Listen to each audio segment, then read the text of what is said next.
Hello, everybody, and welcome to BadgerPod Gamergate #1, Topping Tables. We're going to be continuing the discussion that we started on the BadgerPod Nerdcast, discussing tabletop gaming and social justice stuff. So, first, I want to introduce our bevy of panelists, our plethora of participators.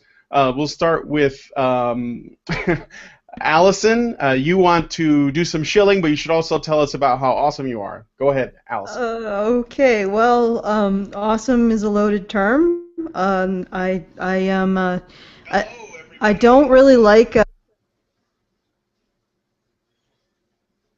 Sorry about that. I just had a technical difficulty. But I am a nerd. I guess I don't really like labels, but I've written adult sci-fi and web comic that Okay, I'll go for the totally really nerdy aspect of it. It's a what if you could apply the fundamental principles underlying quantum dynamics to biology. And it does have some other socio-political stuff going on as well, but that's part of my favorite part of it. So I won't tell you what it is because I don't want to shill it, but I have been tasked to shill other people. The Fine Young Capitalists are holding a diversity contest for people who are involved, personalities involved in the Not Your Shield hashtag. So it's the celebration of the diversity of the personalities involved in the Not Your Shield hashtag, and you can go to their website, the Fine Young Capitalists, I believe.com, and you can get all the details there. If you're an artist, or if you just want to create a concept, they have artists in reserve. They have reservist artists that they can use to make your concept, or you can just create one if you're an artist. But do go there, to their website, the Fine Young Capitalists, and take a look at that contest. The proceeds for the contest will be going to a merit-based scholarship, I believe, for an art school, or something else. Get the details there. I'm also to shill the Steam group for the Honey Badger Brigade Steam group that's being put on by the patrons. It is called Honey Badger Radio Gamers with Bite, and you can find it on the Steam website. And finally, the final shilling is Zen Men's fundraiser is finishing up in about 3 days. So please do go over to Zen Men, I believe it's zenmen.com, and throw a few shekels in Sage's hat, because he's doing he's fighting the good fight on college campuses to try to bring about men's issues and bring it into the dialogue on college campuses. Again, that's Zen Men fundraiser. Go and find it and give him some money, give him some love, give him some monetary love, some monetary palpitations. Please save me from myself, Genji Brian. No, it's okay. Put some dollars in that guy's G-string. So now that Rachel's here, she got to hear that part. Now next we have Hannah Wallen, who was going to be on the last one, but she had some technical difficulties, but we really had to have her back because the tabletop thing, this is something that she can really get into. But Hannah, why don't you go ahead and tell everybody a little bit about where they can find you and what you do? Okay. Yeah, technical difficulties are that Google hates me. I have the Google curse. In any case, I've been playing tabletop games. If you just count tabletop roleplay gaming for about 27 years, longer if you count board games and stuff, and card games and stuff. But I blog, breakingtheglasses.blogspot.com, and of course on the Honey Badger Brigade site as well. And A Voice for Men. Occasionally I write for A Voice for Men also. So that's basically where you can find me. And that's pretty much it. All right, awesome. We also have Anna Cherry. Anna, please. Hello. All right. Well, I'm a cosplayer and a adult entertainer, and I'm a classified nerd. I have a degree in neuropsychology, and I've been playing tabletop games, a lifelong tabletop gamer, and definitely a religious type of gamer for about 9 years, going to conventions, playing with friends in shops, etc. Things ranging from card games like Dominion and Munchkin to like D&D minis and pen and paper D&D. So that's definitely something that I enjoy and am a fangirl of. So I guess that's it for me for that part. But I do write also, I suppose, on male slanted topic, like non-feminist topics and gender, sexuality, empowerment topics for sluttygirlproblems.com sometimes, but mainly on my Medium page and as well as on my Tumblr. And I have a new series called Tropes vs. Men on YouTube, and it's awesome. You should check it out. Oh, Tropes versus Men? What's the Yes. YouTube channel? And a cherry on top. Oh, okay. Cool. I did not know that. I'll have to look those up. Okay, next we have Nephenor, our favorite alien. Please, Nephenor, could you tell us a little bit about your gaming experience and about where people can find you? Well, I think I've actually been gaming a little bit longer than Hannah, having started back probably around very early 80s. And that's D&D, Basic Edition D&D, the old red box AD&D First Edition. I actually still have one of the first printings of the DMG sitting in my desk right now. A long-time gamer in that I've still got an RPGA membership card sitting on my desk as well. I've been gaming longer than some people these days are alive, so that gives you an indication. Especially that young Rachel. And for me, you can find me on Twitter, YouTube, pretty much anywhere. If you see Nephenor, it's me. There is no other Nephenor on the internet other than me. I also do 3D artwork. In fact, I'm starting up a Patreon to do more 3D artwork. Specifically, lately, I've done some Gamergate stuff, including Vivian James in 3D, which I posted on my Twitter so people can see. And that's pretty much it. Ooh, 3D Vivian James, awesome.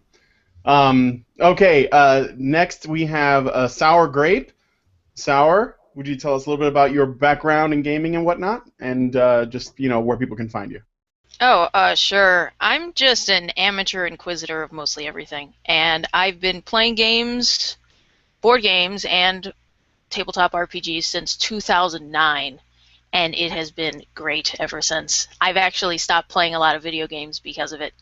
And they can find me at my YouTube channel. It should be Sour Grape. But I mostly came into this conversation because I have done a lot of research since I formerly was in Gamergate.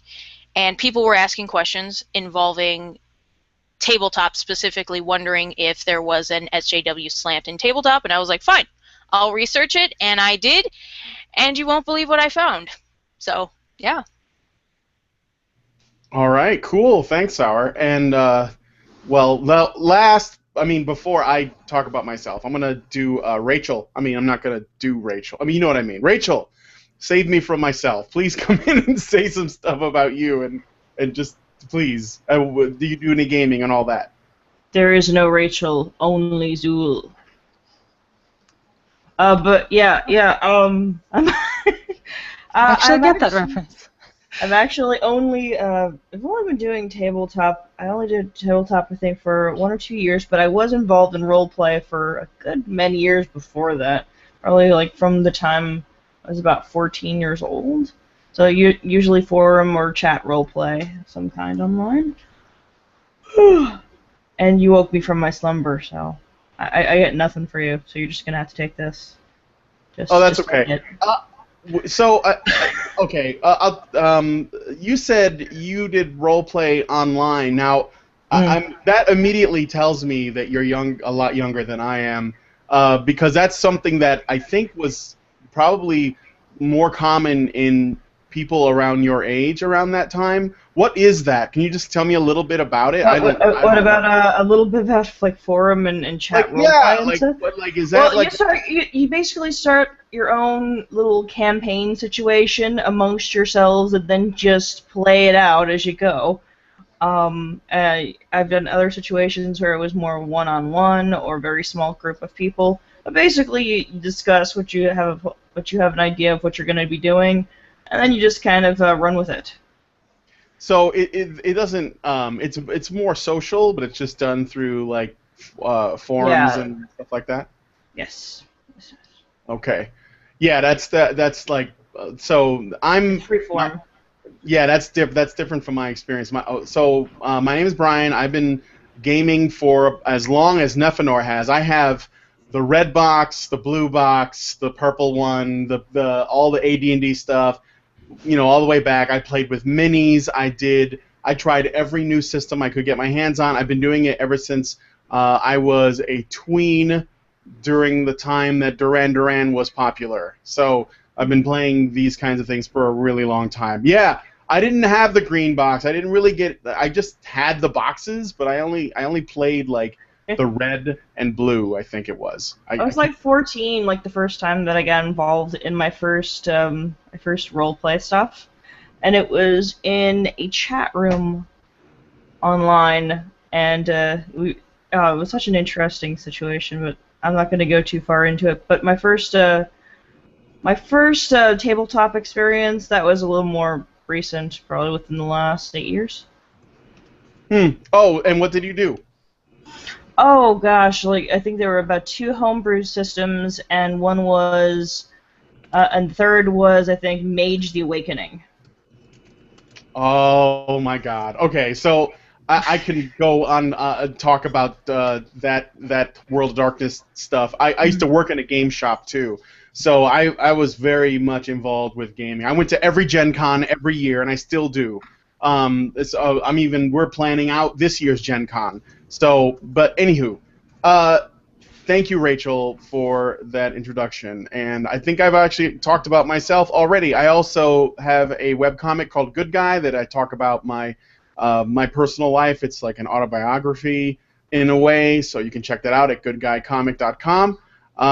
And now I think we're going to get right into the topic because we're already. Wait! I got some more shilling. What? Did I forget something? No, you didn't forget something. Okay, first of all, if you are interested in any of the shilling that I did earlier, that's Sage Gerard at ZenMen is holding a fundraiser, zenmen.org. The Fine Young Capitalists are holding a Not Your Shield diversity contest at thefineyoungcapitalist.com. And then there's also the petition to ban the Fine Young Capitalists from the Supernova Pop Culture Expo.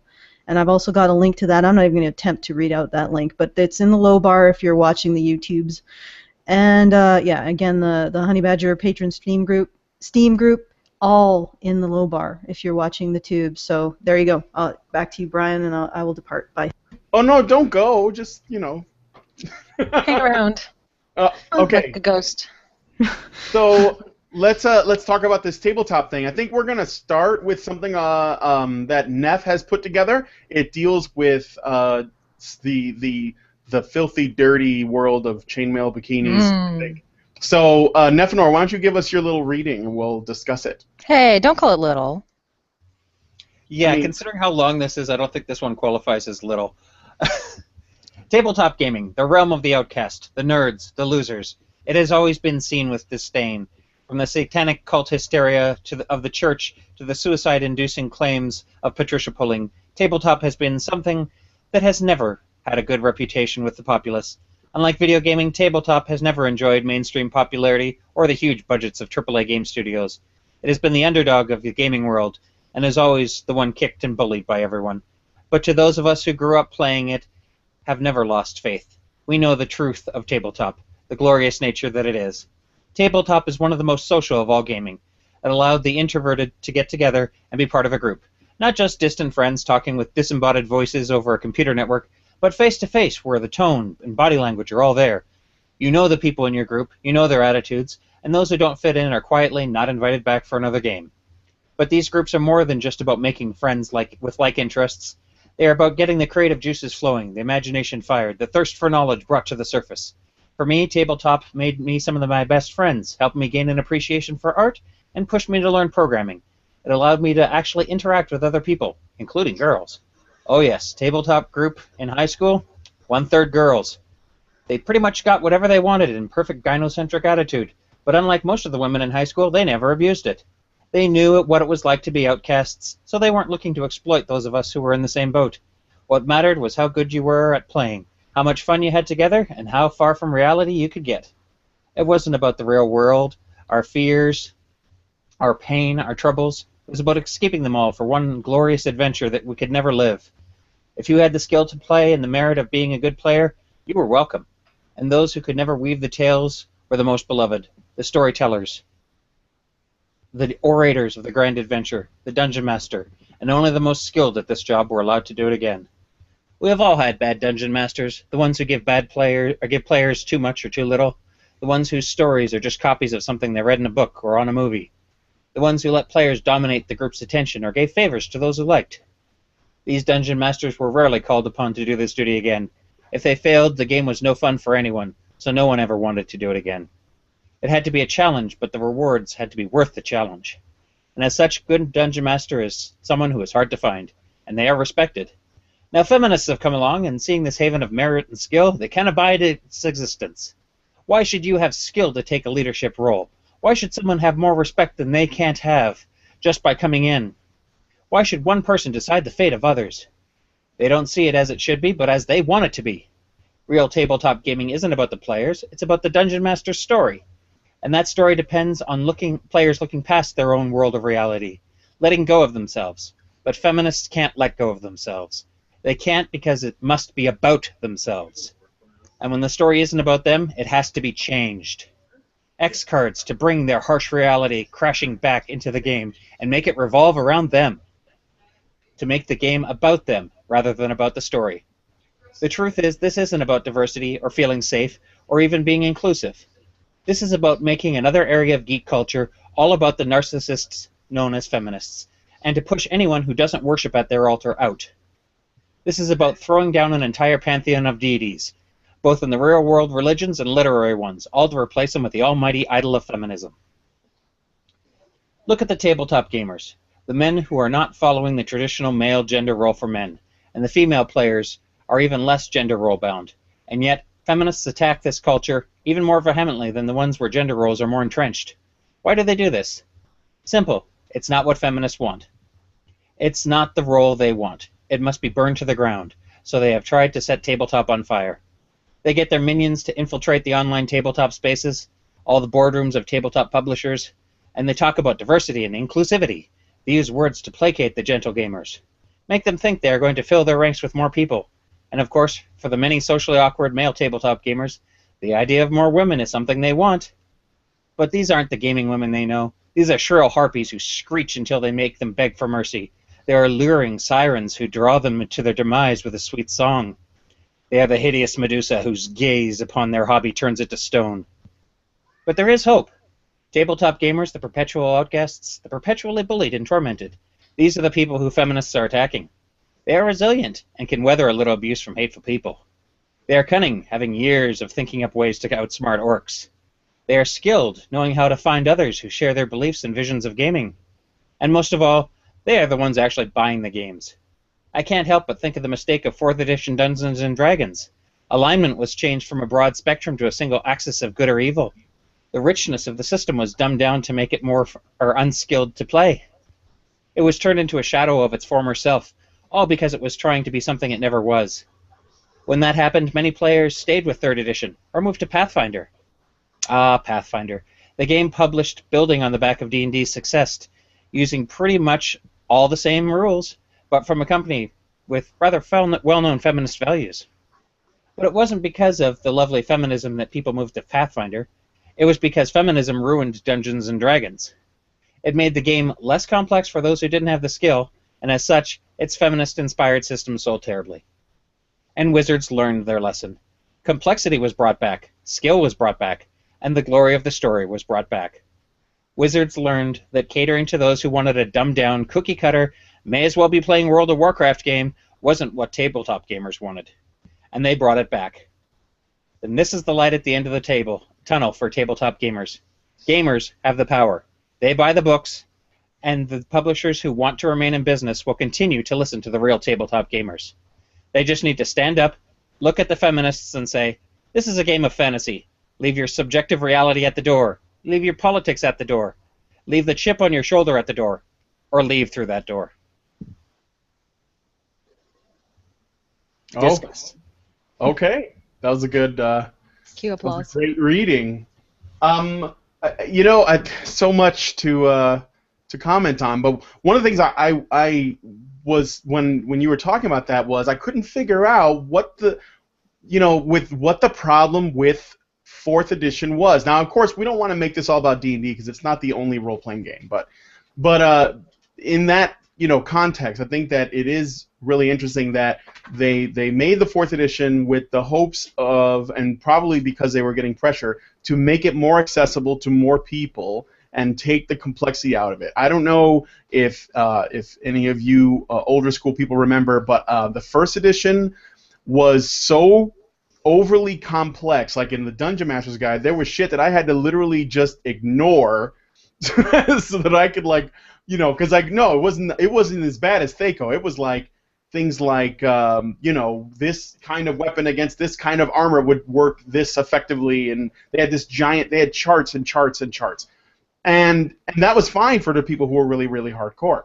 But when 4th edition came out, it did really strip things down and made it more accessible to more people. However, it alienated the original group, and the only place that they could go, that they thought they could go, was Paizo, who were the makers of Pathfinder. And sure enough, Paizo had all of this extra, sort of what it would consider to be progressive thinking in it, in its system, but it really wasn't as progressive as it thought it was, because D&D had in its settings already a lot of this stuff covered.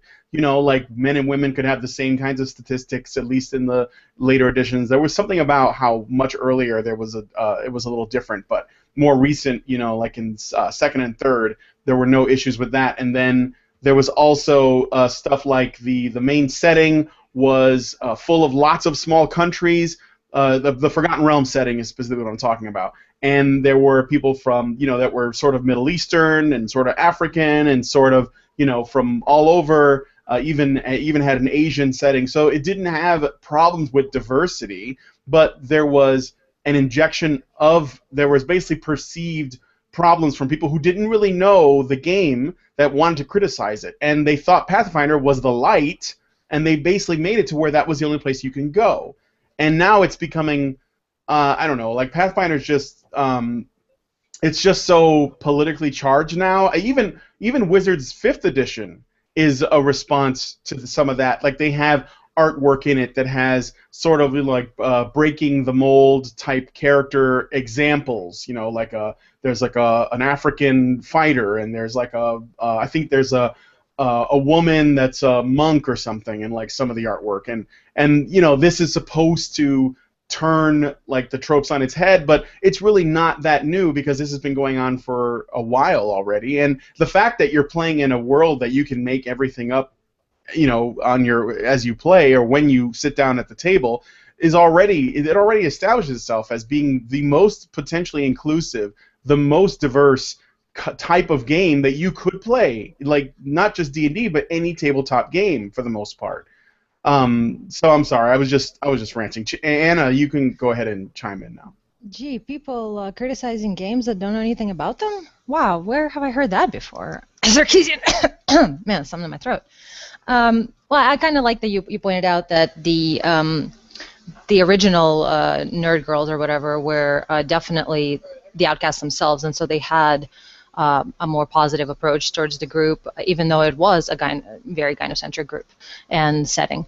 And yes, you're right, it does go back to AD&D with the drawings of females as monks and things like that. They tried very hard to make it inclusive for women to the point of going overboard originally and being somewhat catering to the female, which is fine. I don't care, whatever, it's great. It brought women in, brought everyone in, it was wonderful. But nowadays, as I've written on one of my Medium articles about the idiot nerd girl meme, so many people nowadays are coming into the nerd culture and going to cons, and there's so much tabletop crossover with Comic-Con and the E3 non-nerd communities that we are having people that are takers, that are not outsiders coming into these basically very emotionally vulnerable groups, and women especially coming in and just taking everything because they can. And so it's something I'm really glad you pointed out, Nefanor, towards the end of your rant, I guess, that there are harpies nowadays that completely dig their talons into the community, and it's something we have to watch out for, because it wasn't like that, but now it is, that you can't trust nerd girls like you could anymore, because the whole system is set up in somewhat a gynocentric way. Yeah, And I people guess- want to come in and change it. They're not interested in playing the game, because most women who play, they already had an interest there before any of this, like, this catering happened. Like, they were just, oh, I just like reading ancient Greek mythology, or I really like Lord of the Rings books or whatever, and this D&D was the outlet.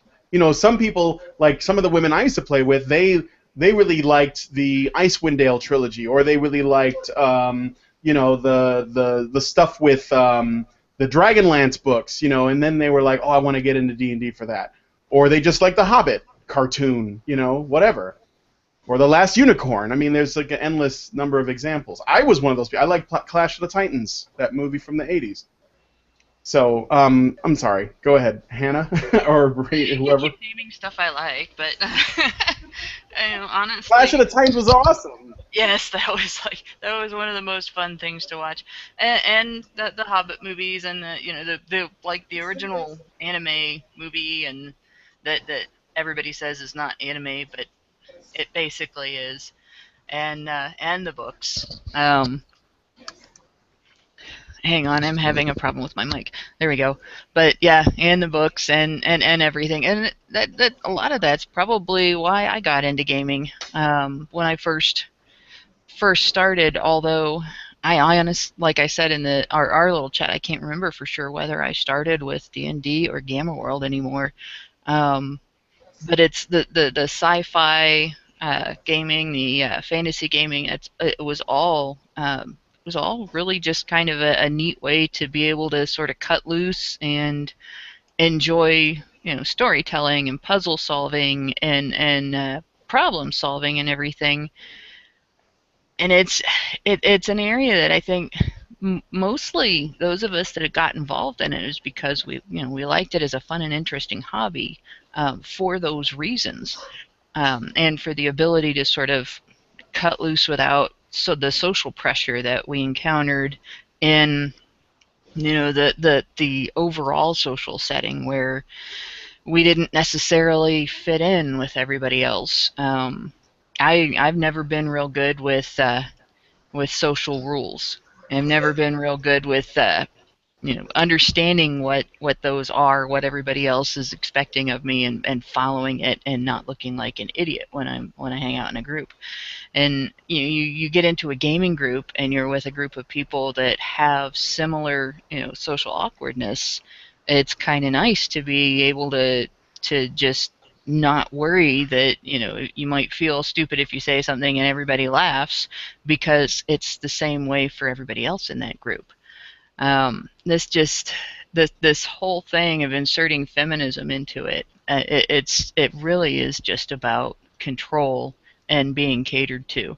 They found a area where they can sort of walk in and call all the shots, because this is a group of people that's so accustomed to being bullied that at first, when the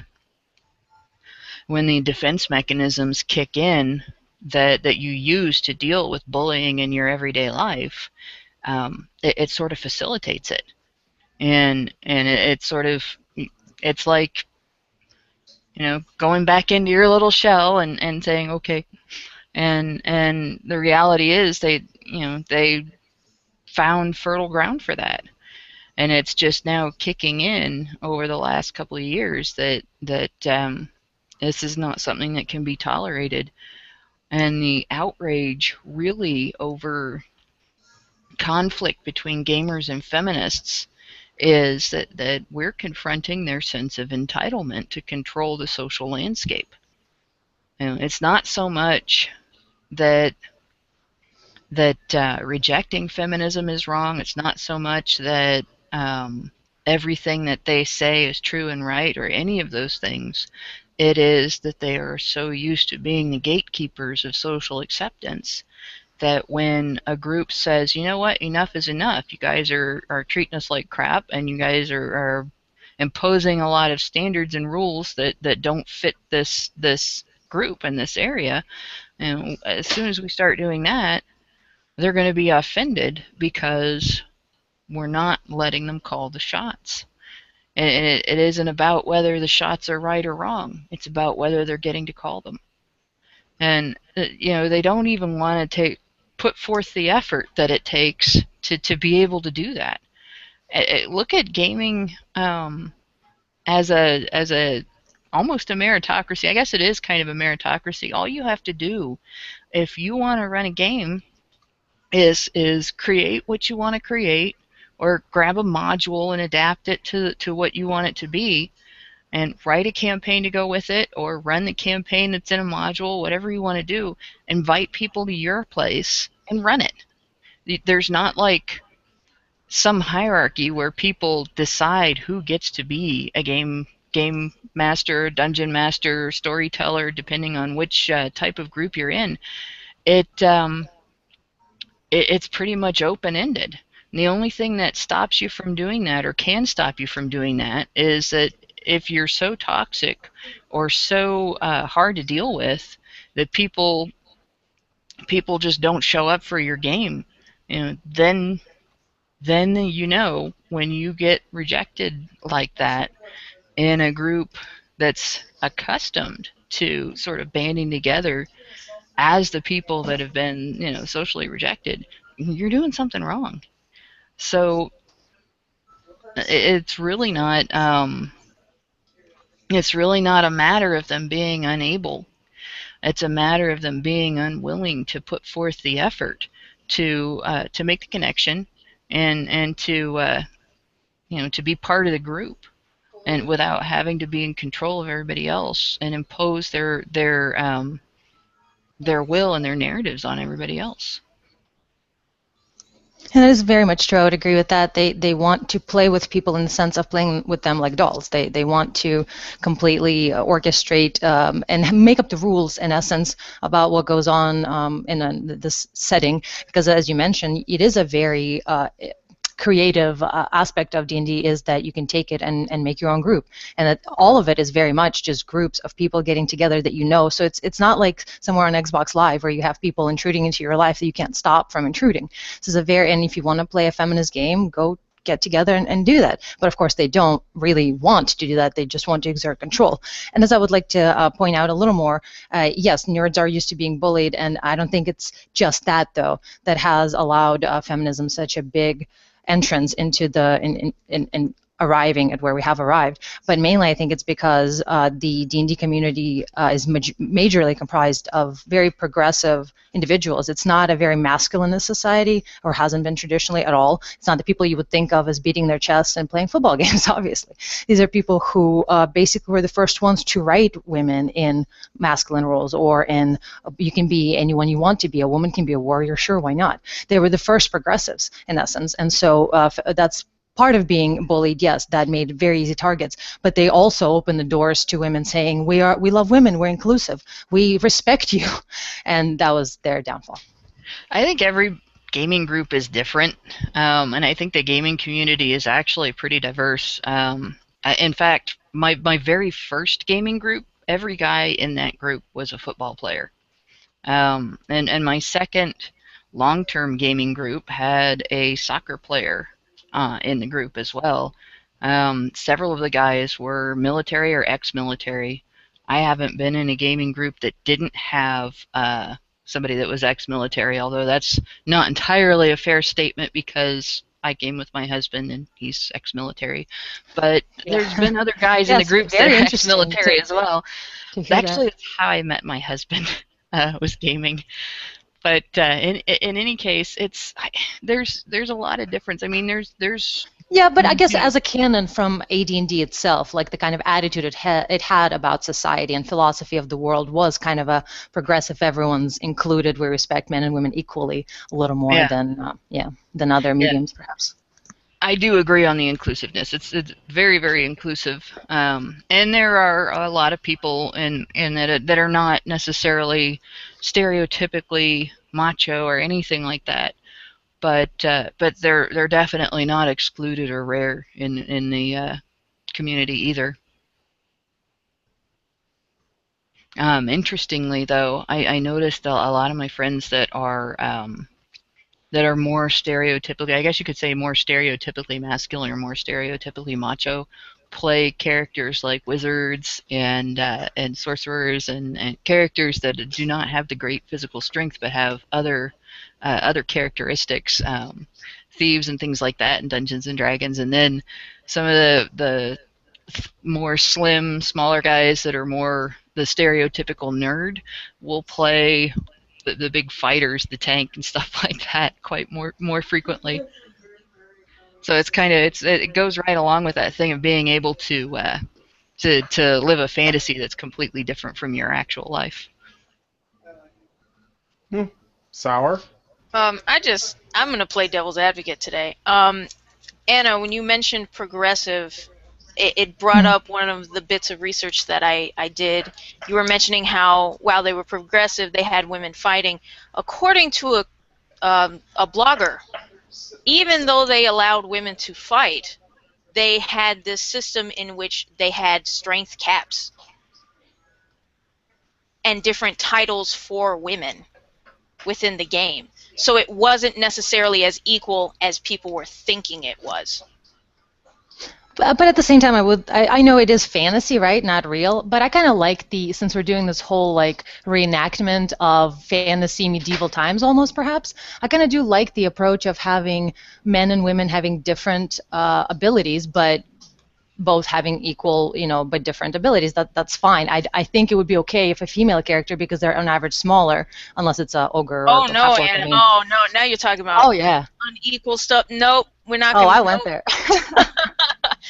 And the second part was, and this is what they're going to bring up, and they brought up constantly because I'm just reading on my other screen the critiques, and it's just, they say here, in conclusion, gender issues matter a lot, not just for women gamers. Our community, both message boards and the wider tabletop fandom as a whole, is a great one. Our gaming sessions, RPG settings, homebrews, fan fictions, and cons created countless decades of fun, camaraderie, and hundreds of thousands of new friendships. But just like every other community, it's not perfect, it has problems, and we have to make our fellow gamers feel welcome and less marginalized. They're going to say, you're not nice, we're nice. That's what they're going to bring up. And they're also going to bring up that because the stereotypical geek is a social outcast, in that regard, they don't understand the social norms. And therefore, we have to show them exactly the social norms that they have no idea. They have absolutely no idea how to treat women. Because look at him. He's just a skinny geek loser. He's never had to deal with a woman before. Look at him. What does he know? So you have to deal with an attitude like that. And in my mind, you can't. Unless you bring up evidence, and I don't even know if you bring up evidence how they're going to take it. Right, because you have to deal with people accusing you of making judgments on other people by them making judgments on you. Basically, they judge you as a geek that never gets laid, therefore couldn't understand women, so we must teach him how to understand women, but we're judging him first, which is kind of retarded, right? It's a common theme, though. It is a common theme. They throw it around all the time. And to speak to the strength cap thing, this is actually kind of a throwback to it's sort of like the sins of history, right? That was something that they did in like the earliest editions of D&D. When they started including strength that can go above 18, which was the first edition. But for some reason, even though new editions have come out since then that have addressed that, which I don't think it was really a big deal back then, because do you realize how hard it was to get an 18 strength in those days? I mean, it was like you had to roll a miraculous fucking dice roll to get that. But nonetheless, they basically eliminated that completely and just said, okay, and maybe this was, this is sort of like to Anna's point, kind of making men and women interchangeable, like they weren't really different, which could be, it's not really a good or bad thing. It's just kind of like a thing. And I think they did it to play it safe. They were just like, okay, we're gonna get rid of strength caps on female characters. We're gonna make them both capable of the exact same shit because we want to play it safe. We don't want to make one, gender more appealing than the other, which makes sense. But at the same time, we don't want to piss off, people who want to play female characters and be strong. So we're just going to say fuck it. You can all get the same thing if you're lucky enough. But how can someone dig up stuff that has already been addressed and fixed, I put that in quotes, a long, long time ago, and then try to say, look, this is proof. That's ridiculous. That's ridiculous. That's you know how they're going to do it though. They're going to say, well, it's the foundations of the patriarchal nature of dungeon of the father of roleplay gaming. I mean, it's the foundations of that, and they just expand it from there. It's a weird way to think about things, considering it's changed so much. But that's how they want to think about it. Yeah, you're crawling into their heads, and I get it, and I commend you for doing. Don't commend me. That's a dangerous thing you're doing. Okay, so I'm sorry. Who was next? I lost track of. Was it Rachel? Rachel, go.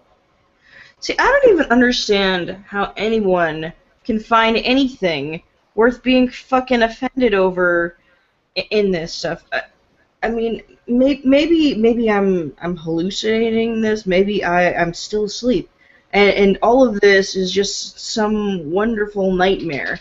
Because to me, I don't see anything really offensive. I mean, oh, so what? There was some chick in one of the manuals in like a fucking chainmail bikini. Well, guess what? You get to choose your fucking armor and what you wear as a character. And as far as strength goes, and I haven't played the earliest versions of Dungeons and Dragons. We played one game that was somewhat based on that. But wait, I'm hearing you. Is there some kind of problems with the microphone or something? No, I hear you just fine. Oh, because I heard something in the background. Anyway, but one of the things that It was me. Oh, yeah, because I was so funny. I'm lurking in the background here. Yeah. I'm watching you all. But Jesus Christ, Allison. Well done. But what I was trying to say, what I was trying to articulate, is that you can choose those things, and one of the things about strength caps and stuff like that, the way we always did them, and at least the way we always ended up choosing gaming systems that actually were based in body type. Like, if you were thin and scrawny, there's no way that you were going to have the same kind of strength as like a big bulky barbarian. There's no way you were going to have that.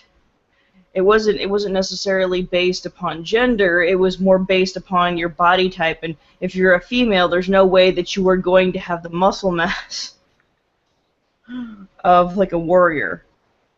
It's simply, a big, stocky warrior type. It's not going to happen. Unless you were like a half-orc woman. Yeah. And that's another thing that plays into it. So I just don't understand where they got a hair up their ass about this. They're like, where they found something to be upset about.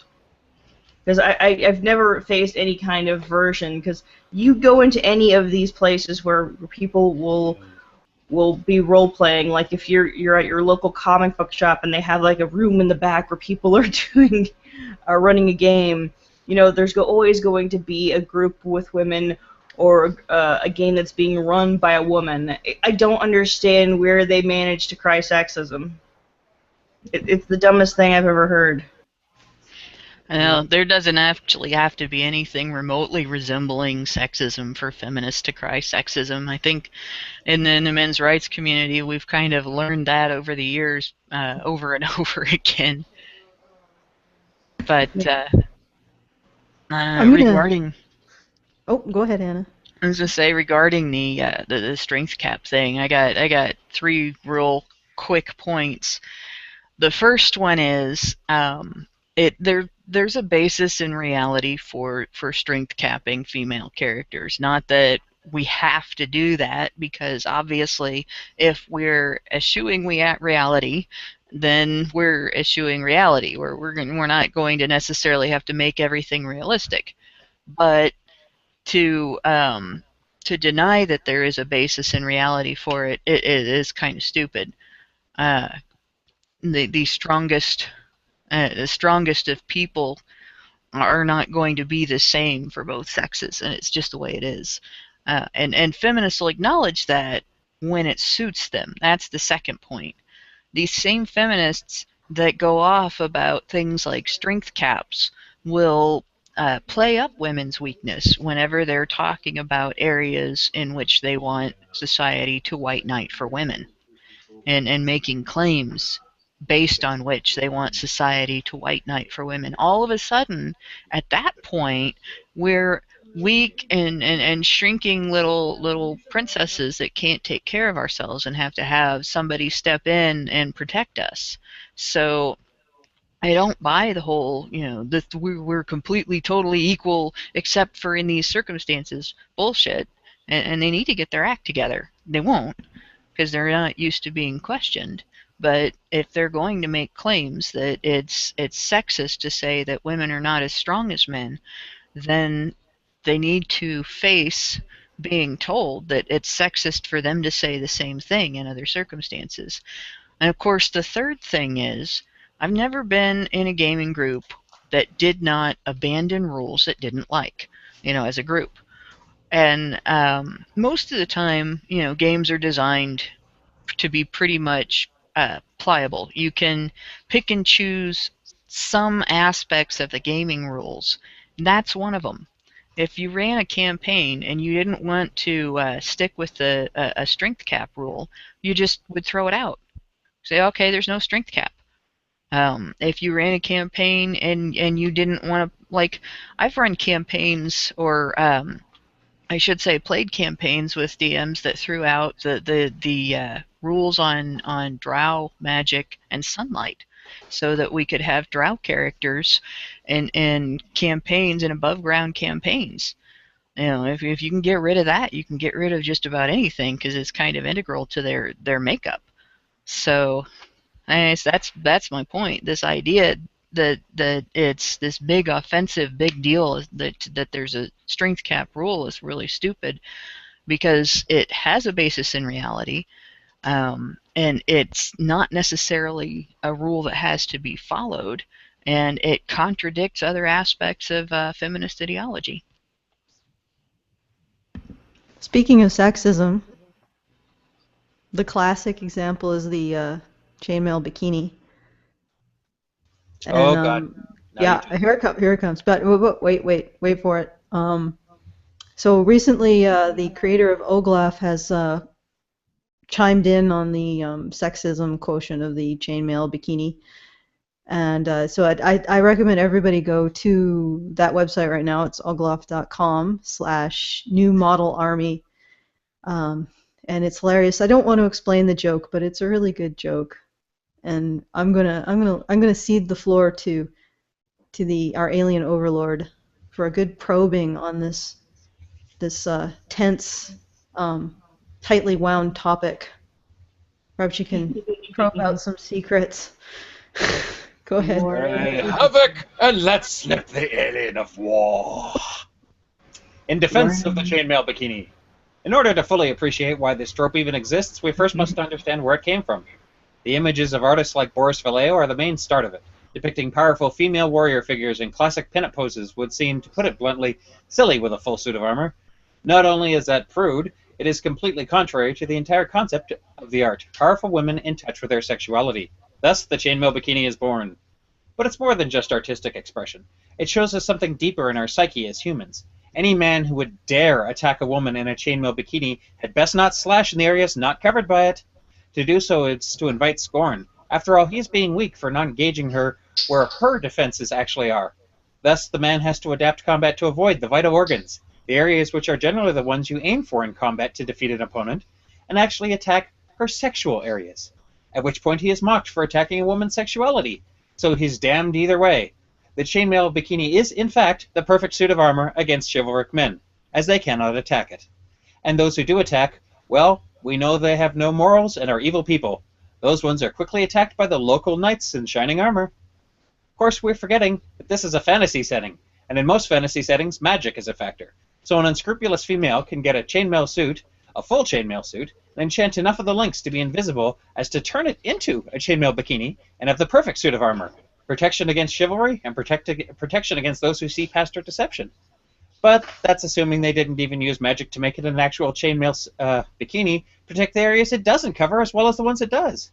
But instead, the feminists choose to attack the artistic style choice as some kind of attack on women, when in truth it is depicting one of their greatest weapons. Maybe that's why they don't want the imagery, because people will start seeing and what kind of underhanded game they are really playing. This is probably why they attack anyone who slut-shames, as it is exposing their greatest weapon to scrutiny. Never mind the fact that it is usually one woman in the back with rapier wit who is doing the slut-shaming. This is all speculation, after all. Feminists could just as easily be pissed at these fantasy women because they're more attractive than they are, inside and out. I'm going to jump on Brian here and just point out that you have described exactly what Oglaf is poking fun at. I know, and I did that before I even saw the cartoon or the comic. No, because it's poking fun at the fact that you're bringing apparently the laws of physics and proper armorying, however you say that, whatever the correct word is. I never can really pronounce it properly, but into a world in which there are wizards and magic, and a hobbit can kill a fully armed orc with a twig. Or a fully armored orc with a twig. And it's like just because of the law of, I guess, plot eventuality. A critical hit is a critical hit, Allison. Doesn't matter. Yeah. So what does it like? This? I mean, is it that? Unless you're actually going into the field of battle, does it? It's a fantasy. Let it be a fantasy. Yes. Go ahead, Brian. Oh, yes, sorry. I'm done stepping all over you. No, it's okay. I'm glad that you chimed in. I'm gonna get a little art nerdy about this because the chainmail bikini thing it goes back to the days of Boris Vallejo, which you mentioned, but it even predates that. It goes back to Frank Frazetta. It goes before that even to like the days of like pulp adventure stories like John Carter, Warlord of Mars, and Tarzan, and where do those roots come from? These are actually remnants of art from the ancient Greek days, where the humanist period, the Romans and all that, and they used to celebrate the human body a lot, right? They would have idealized figures in dynamic poses as sculptures or as vase paintings, like the artwork that you would see on vases and stuff. And so the whole point of it was basically a celebration of the idealized humanoid form. And I think that when people study art, painters and artists like myself, they usually study these old ancient sculptures and stuff, and so they get a lot of the inspiration from that. Back in the ancient Greek, days of ancient Greece and stuff, a lot of the men were nude all the time. They would be wrestling, they'd be boxing, they'd be fighting monsters, and so on. And the women as well. They would usually be draped and because they wanted to study the figure, because they were very detail oriented at that time.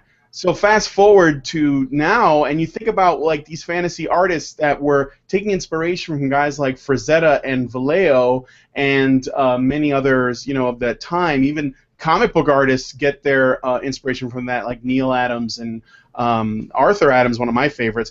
And all of that is connected. It's just sort of transcended into the way that this modern illustration that we use for fantasy art has roots in that ancient Greek art. So it's not about sexualizing or cheapening anything. It's really all about that appreciation and that training, because there's really just from a purely artistic perspective, if you look at Frazetta's work, Frank Frazetta, one of my favorite illustrators, everything that he does is about celebrating the human form, male or female. But he actually puts focus on the female form because it's just the way that he works with again, he's going back to that ancient Greece and that ancient Rome stuff, and it carries over a lot of that stuff.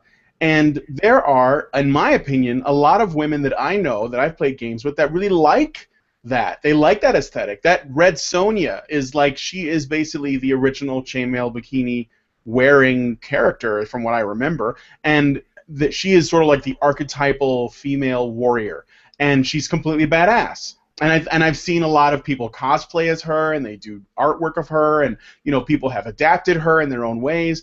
And this is just like a carryover from all that. One of my I acknowledge it. One of my favorite D&D artists was Larry Elmore, and he did really great work with again along that same line. But I also really like this guy named Keith Parkinson, who was a really good fantasy artist from the time as well.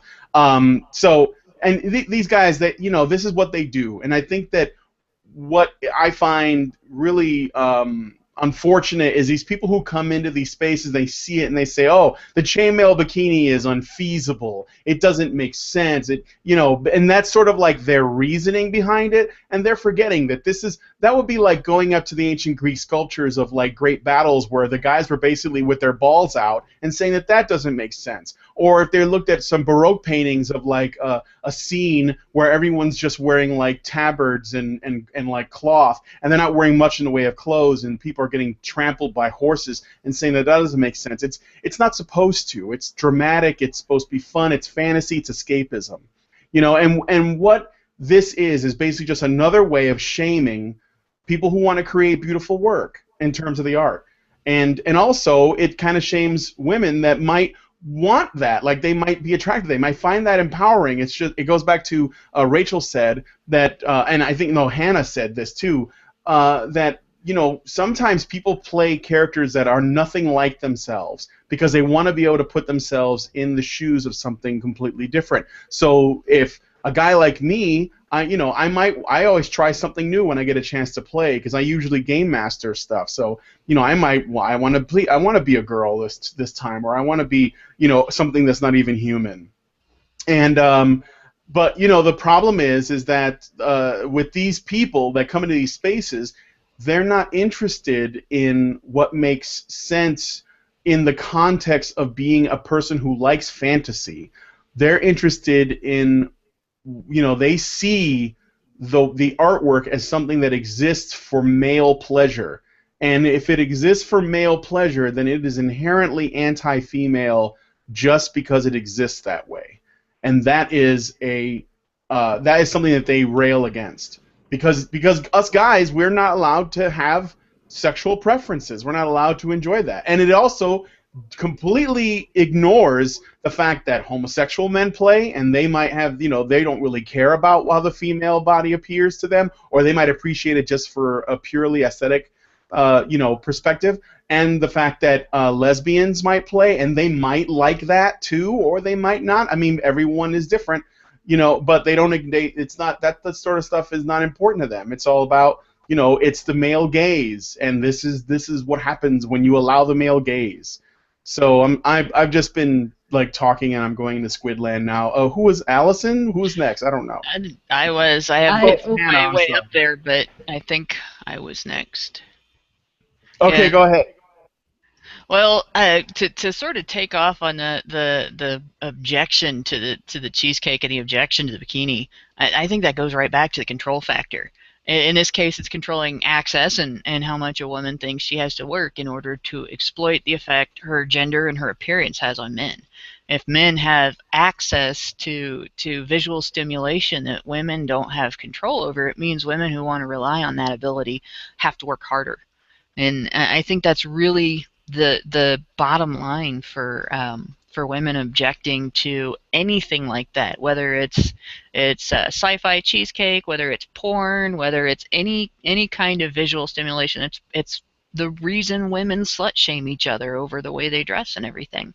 If if men don't have to work really hard to have access, then women have to work really hard to exploit their interest in it. But the other thing that I wanted to say about the whole chainmail bikini thing, and somebody kind of touched on this earlier, but you know, as far as the whole fantasy gaming thing is concerned, coverage doesn't make the armor. I mean, bracers of defense, rings of protection, cloaks of displacement. Dungeons and Dragons has all kinds of stuff that doesn't necessarily provide a barrier to a weapon or a spell or anything else that's physical. It's metaphysical barriers, and there is no reason why armor couldn't exist that would be completely powerful and completely capable of blocking a hit, that it would have nothing to do with physics and everything to do with magic.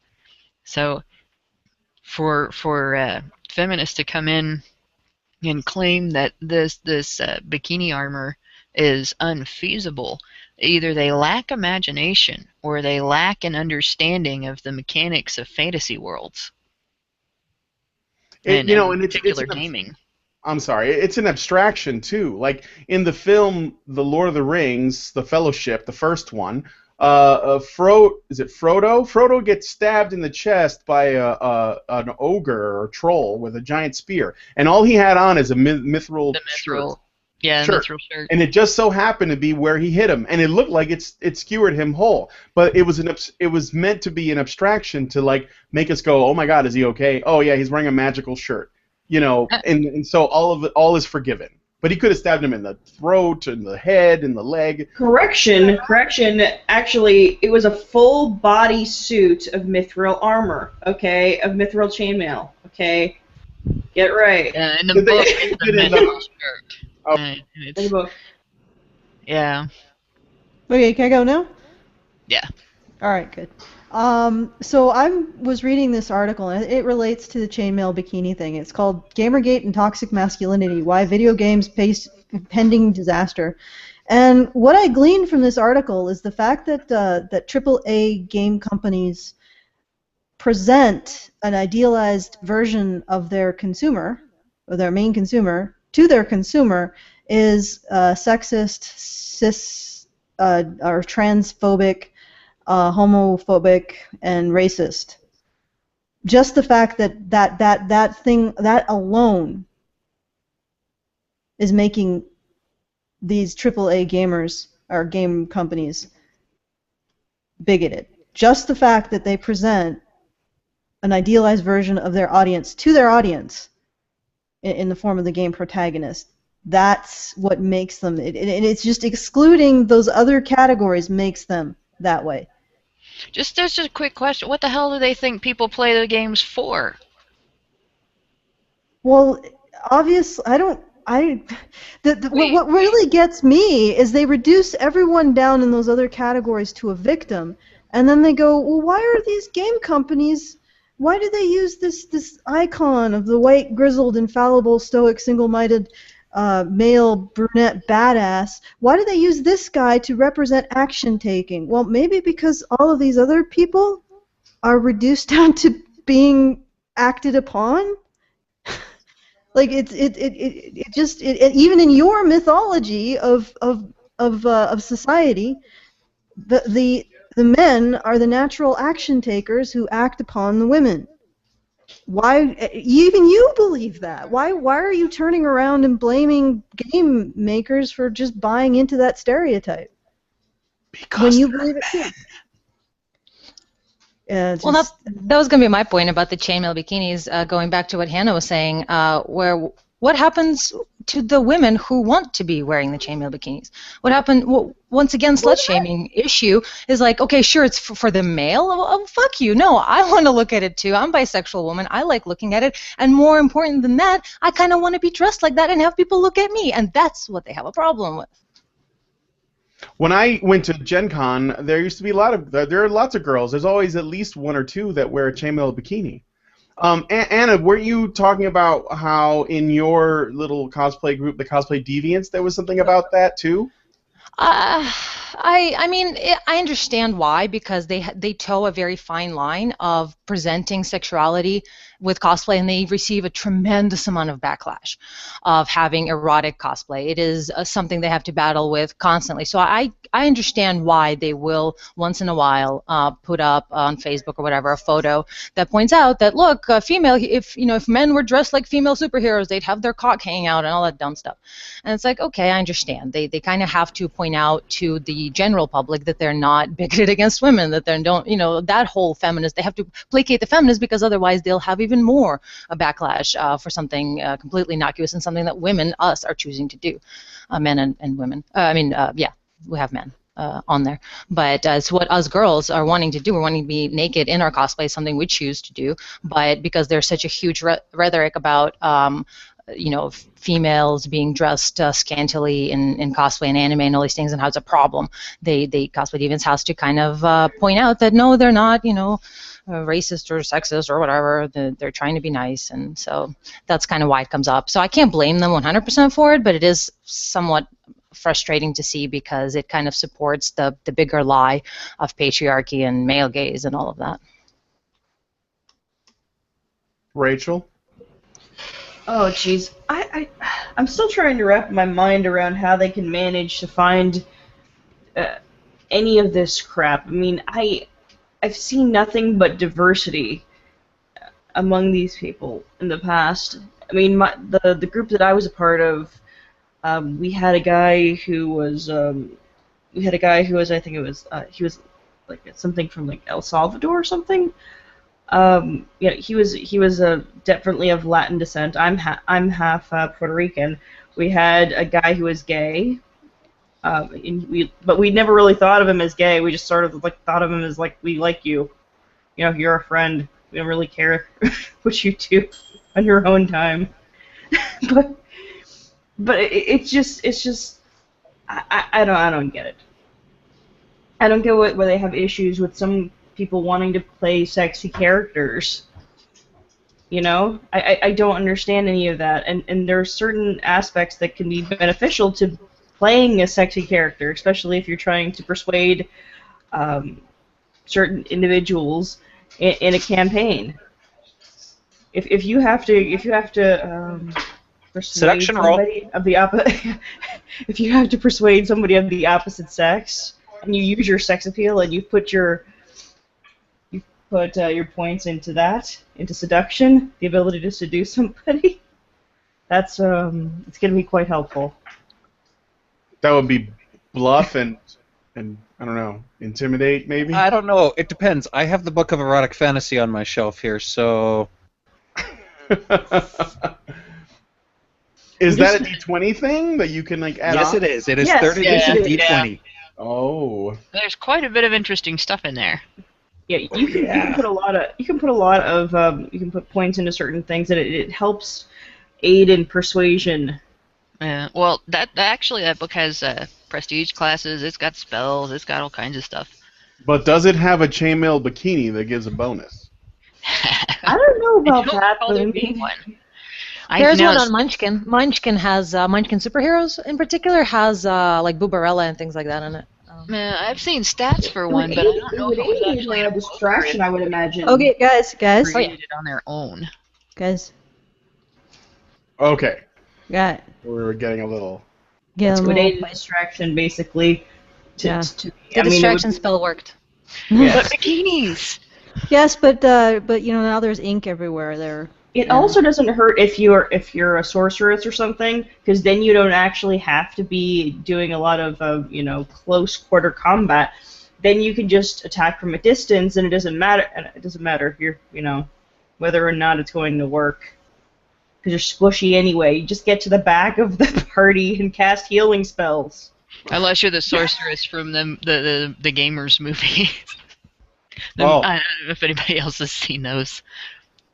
Yes, I have. That's very funny. I think the next time I get a chance, I will play female sorceress and wear as little as possible. I think. That's I want to see what hilarious. people's reaction will be.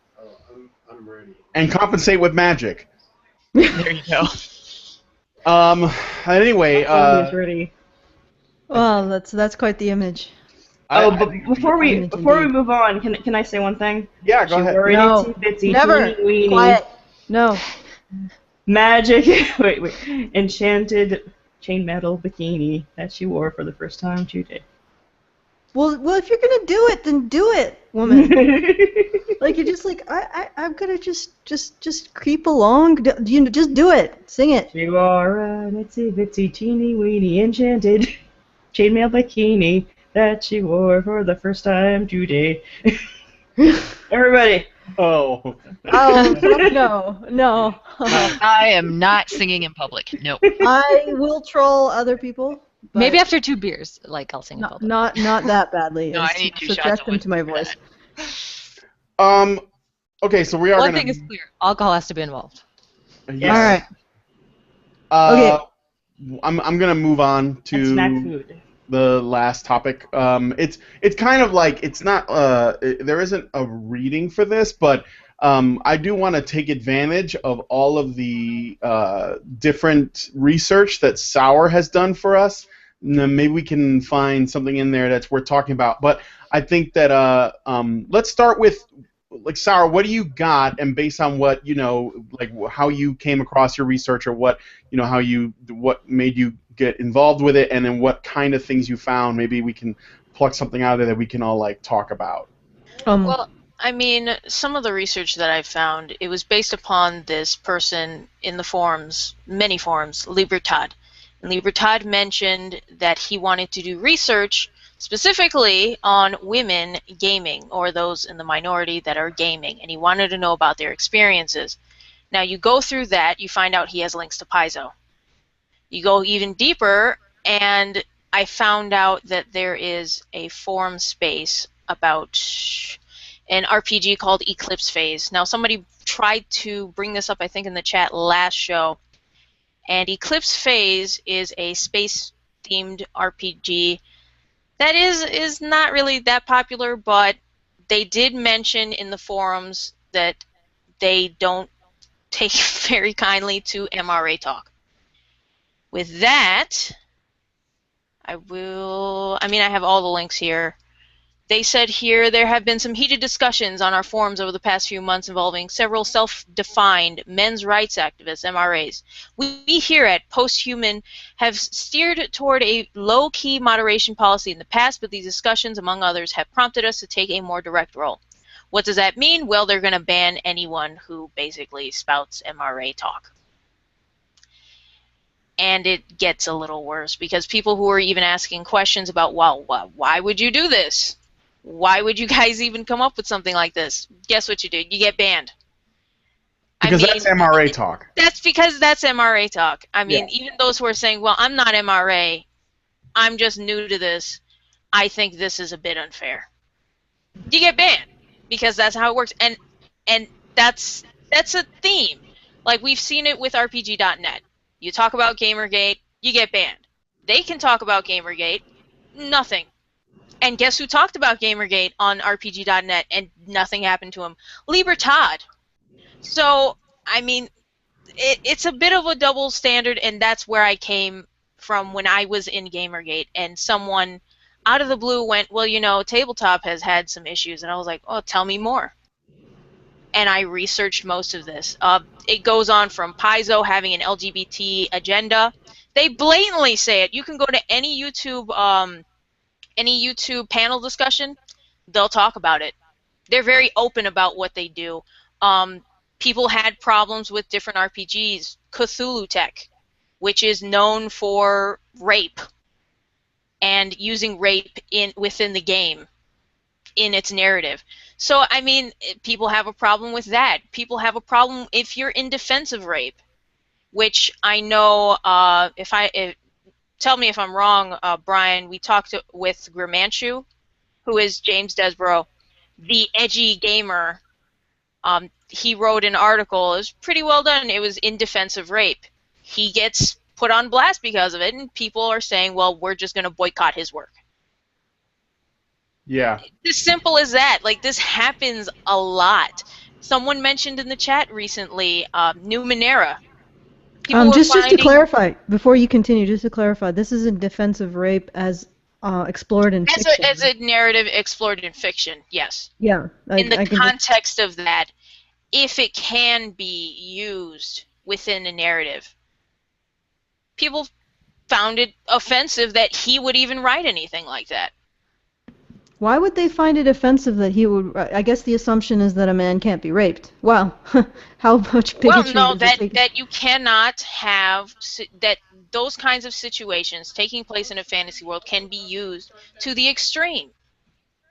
That's what they're afraid of. They're afraid of the unknown happening. Whatever that unknown is, they don't care. Because Well, they there don't was also the issue have to. of a male in Second Life who raped, quote unquote, well, raped another female in Second Life. He actually got arrested. Police physically came to this person's home and Yep. arrested him. I'm not sure where it went from there, but yeah. How would you do that? Like, couldn't she just quit? Good point. I mean, like, seriously, if you're in a game, you can turn it off. Now you're blaming That is a her. good Now, point. see, you're a meanie. She had to You're stick a around see? for it. See, You, you're you're a meanie. you perpetuating rape You're not. culture, Allison. But the thing is, it's like you just click, go to the menu. and quit. You're a rape apologist. I mean, at that Just as point. bad as Karen. Oh my god. And I just said it Karenism too. See, Um, you're Yeah, mean Karen. because you said that, because you Shit, have an Lord opinion Allison. that they don't like. And that's the thing I never will understand to this day. Numenera, somebody brought that up. The discussion on RPGNet is over, but I found some Reddit posts about it, and they were upset about the Nibovian wife, which is basically a beautiful female human whose function is to seduce male humans so they can get pregnant. And it goes on from there. Like, they will take any little portion of it and say it's misogynist. It's true, and they could possibly tell you that you're a bad person, one, morally speaking, which if it offends me personally, because that's ridiculous, and two, they can stop your work. They can spread slander about you. They can get you fired. They I- can, yes, they can basically get you, and because the role-playing games, let's just be honest here, it's a small group of people all talking in the same different forums about the same thing, you see these things, and your opinion of it might be, either way, it could be tainted because of what people say, and you'll never know because research is hard. So, Allison, I wanted to let you know that your official Bill Cosby rape robe is in the mail and it's on its way to your place now that you've shamed a woman on Second Life for allowing herself to be a victim. So Wait. There's a rape robe. yeah, the Bill Cosby rape robe. It's on its way. Oh, wait. So it's actually there's the plaid one. Yeah, it's the plaid one from his photo. Yeah, we're Some mass Spanish fly in the pocket. and all rape apologists are going to get their own rape robe, care of Bill Cosby. I want a rape robe. I mean, I've never had a robe. All you got to do is some victim blaming, Rachel, or some rape So, apology. so when I come out of the shower, I just Or do you rape run around the in a robe? soaking wet. Okay, guys, again. Chaos. All right, I got a question Uh, because Second Life is not one that I'm familiar with. How exactly does this work? Is Second Life a game in which you can actually have realistic sexual contact? Right, of some right. sort? That was my Yeah. question. Like, why haven't Kinda. developers made it impossible to rape, right? But the whole thing has to do with it's a Second Life. It's very much Yeah. like Sims type of thing where it is real as much as possible. So you're gonna put up one polygon into another polygon. I think that in Second Life, when someone logs out, their character is possibly still in their home, or they're sort of standing wherever you Hanging leave out. them. Yeah, like Yeah, you can yeah. leave them, but you can't interact with them. They're considered offline. So he may have just been spending time with her, and because the definition of rape is so broad now that it can include anything from leering at someone to also like being logged in while they're logged out. You know what I mean? Then I could see how this crazy mental gymnastics could get us to this point. I mean, to where this sort of thing can happen. I think that's Well, It's partly because feminists have taken rape from a crime of actual sexual assault to mean anything that feminists consider a sin against feminism. So that that lets them turn around and say that any situation that they've experienced feels the same as being raped and is the same as being raped because it's a sin against themselves and a sin against feminism. Just like like I said the other day, with misogyny is feminist for blasphemy, rape is feminist for sin, and that's what I meant by that. They've taken the actual meaning out of the word and replaced it.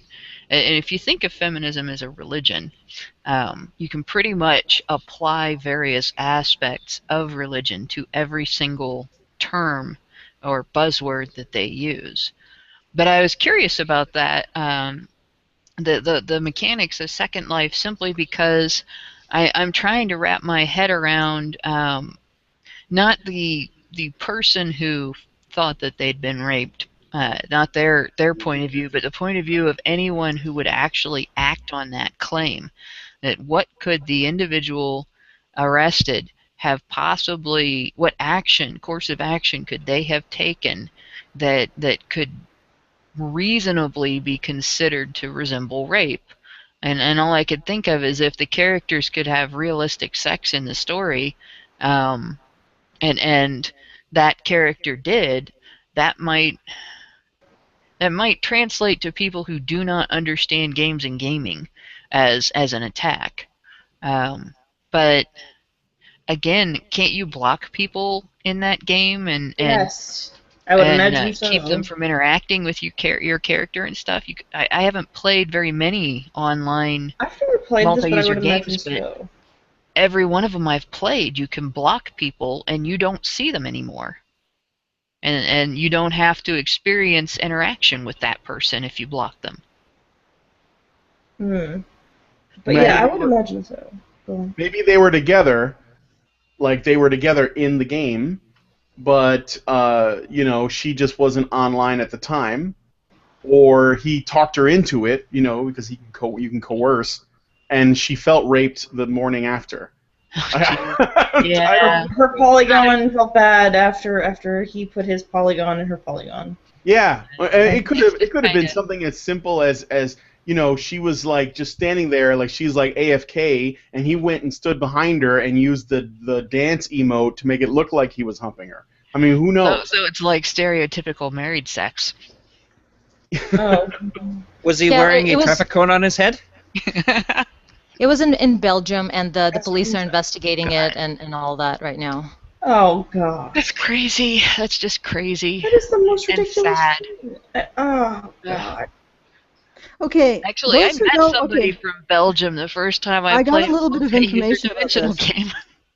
I got a little bit of information about this. This is a quote from an article in Virtually Blind. Those who know Second Life a bit probably wonder how this was possible, though. Sure, there are modifications that you can make to your Second Life character in order to be able to rape other characters.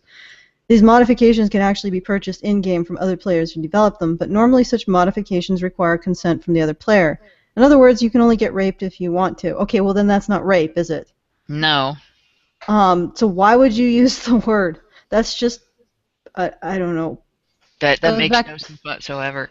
It goes back to this awesome hentai called Please Rape Me, because the whole concept of it is girls who actually want it. That's what they get off on wanting to be taken. Oh, it's so good. I saw that one. Oh, gosh. Yes. That moment when you realize that you and somebody else have watched the same hentai. Same dirty movie, yeah. Oh, that one in the bathroom scene. That was interesting. Okay. Well, that's our cue. Thing just blows my mind. I think this is such a big topic. There's so much other stuff that I want to talk about. Like, we got to get into. I want to talk a little bit about LARPing, and I know this Sour still has a lot of other research. This what's his name? Libertine? Is that his name? It's Libertad. Libertad. Okay. I understand that he went to a whole bunch of different forums, basically copy-pastaing this initial conversation to see how people would react. And that's sort of like how we created this cohesive discussion. And I think that, in combination with RPG.net's stance and like these various publishers that we already talked about, like Paizo, the head of Paizo is pretty involved with. It's the project manager, Jessica Price. Yes, the project manager. She retweeted a lot, and that's how I found out about it. She retweeted a lot of anti-Gamergate stuff, and I was like, oh, okay. Okay. Well, Well, may I make a suggestion? We can always adjourn and then speak on these matters again next week. Gamergate season episode 2. Yes. Yeah, we should revisit a little bit more about the Libertad thing, simply because the writing itself is ridiculous. Having gone through and read it, it's just it's self-contradictory. It's bullshit. It's the same old insertion of social justice warrior bullshit into gaming, and it could be discussed on its own lack of merit for quite extensively, honestly. Yeah, I think that we definitely want to come back to that. I also want to look at some other types of game systems and see if they've also been affected, or have where they've spoken out either for, against, or indifferently towards this whole this I don't know, this whatever the fuck this is that we're talking about. But before I close out, I'm gonna say one last thing about gaming. I think that one of the things that makes tabletop gaming really unique, and let me, for those of you guys in the chat and my fellow panelists here, let me know if you agree or disagree. One of the things that makes role-playing, at a table with people, unique from many other types of gaming is that it is a completely cooperative experience where everyone who sits at the table is in on it. They know what they're doing. Even the game master who's supposed to be there, he's not your enemy. He's sort of like, he's like a host, and he's supposed to create a challenge and basically make all of the difficulties that you're going to encounter in the game possible but he's also still there to entertain and be a player and have fun. And everyone who comes there, they all come there to basically not be who they are and leave all of their beliefs and their politics and their identity issues, and they don't consider themselves special snowflakes or however you want to look at it. That's not the goal. The goal is to enter this world together with your imagination, that's crafted by the game master and the players for a limited amount of time to basically, inhabit this role and have a lot of fun and have a good time. And the most successful games, they usually form really strong friendships and bonds because you have done this thing that only you know about. Like, if you've ever done gaming and then tried to tell someone else the story of something that you did in the game, no matter how much work you put into detailing it, it still doesn't create the excitement that you felt when you had it. I ran a game for some people last year at Gen Con, and I had a guy in tears. He loved it so much. And we won't be able to tell anyone about it and have them feel the same way, because it was one of those things that everything happens right there at that moment, and it's just so much of when it's done really well, it can be a really strong experience that is unlike anything else. And I think that one of the things that's really telling about role-playing games is that to this very day, video games and film and books and and all these other mediums have tried to grasp that, and no one's been able to do it yet. No matter how advanced video games get, unless you get to the point where everyone in there is interacting at that same pace, at that same speed, with that level of depth, it's never going to be like sitting at a table and playing with friends. It's just not. And so this is why I'm so passionate about this as a topic, and I think that it is a big topic because it's, this is a small enough industry that this creeping shadow that we've seen how it affected atheism and how it affected video games, or it's still affecting video games, even though it probably won't succeed, and whatever else it's trying to get its claws into, this is so important to me. And I hope that you guys see where I'm coming from. And my rant is done. Okay, I totally do, and I think that we should end it with that exquisite rant and say Do goodnight. any We would- last minute shillings or a shilling? oh, you know what? Let me just say one last thing. Speaking of gaming and stories, I just want to tell anybody who's in the chat that you guys are listening, check out Sour Grape's YouTube channel, Terror in Tabletop, because I was on the first one and I had some of my best stories. Like they're hilarious, and she's doing another one later in the week too. So check out her YouTube channel for those. I just because I just it was a lot of fun. So. Okay, well, thank you, That's Brian, it. and I shall shill. I shall shill. If you enjoy these conversations, if you enjoy this way we do things, which apparently people do, please consider supporting us. You can become one of our patrons. Patrons get special contact, and they also get to talk with us on a Skype chat and after show hangouts and stuff like that. So please do direct your browsers to patreon.com/honeybadgerradio and consider supporting the show, because it really does run on donations from viewers such as yourself who enjoy our conversation and enjoy taking part as a viewer. And we thank everybody who does patron us. You guys are wonderful. You make the show happen. And yeah, I'm not sure what else to say here. What do you think, Brian? I think Nephenor It is wants done. to say something, and then we'll say goodbye. I'm Nephenor? an oppressed 3D artist, and you should definitely donate to my Patreon if you can afford it.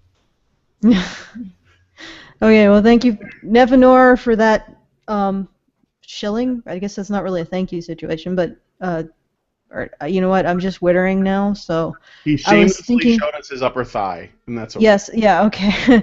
We're all sitting here in our rape robes, ready to probe this issue even more deeply next week. All right. We'll see you next week.